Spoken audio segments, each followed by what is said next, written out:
रामकृष्ण हरी। आज या ठिकाणी सौभाग्यवती गायत्री गायकवाड गुलामी तिने आज हे युनिट आणून दिलेलं आहे नामस्मरणाचं। अतिशय सुरेख असं हे नामस्मरणाचं युनिट आहे।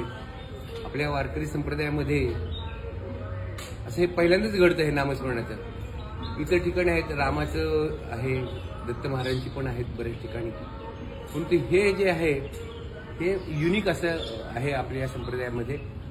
हे जर आपण या प्रत्येक ठिकाणी जर लावलं, त्याच्यामध्ये आपल्याला मेडिटेशन करता येतं। विशेष म्हणजे यातले जे मंत्र आहेत ते वेगवेगळे आहेत आणि त्याच्यावर आपण आपलं मन रमलं जाऊ शकतं। आपल्या कामामध्ये कुठलाही व्यत्यय येऊ शकत नाही।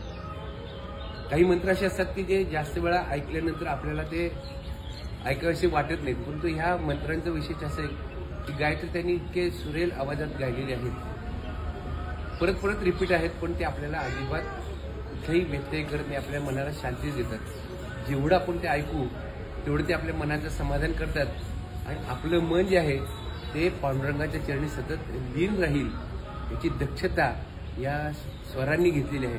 स्वर आणि सूर यांचा हा चांगला सुंदर असा हा मिलाप आहे आणि यामध्ये सगळे पांडुरंगाचे आहेत। विविध परदेशी वाद्यांचा पण वापर करून थोडासा वेगळ्या पद्धतीने केलेला जरी असला तरी आपला मराठी जो बाज आहे आणि मराठी भक्ती आहे त्याच्यामध्ये कुठेही फरक पडलेला नाही आहे। लोकांनी जास्तीत जास्त याचा फायदा घ्यावा, आपल्या घरामध्ये लावावे, आपल्या व्यावसायिक ठिकाणी सुद्धा लावावे, जेणेकरून आपल्याला पांडुरंगाची भक्ती आणि नामस्मरण ही विनासायाच घडेल। फारसे काही कष्ट पडणार नाही आणि नामस्मरणाचं महत्त्व तर आपल्या सगळ्यांना ठाऊक आहे। जय जय रामकृष्ण।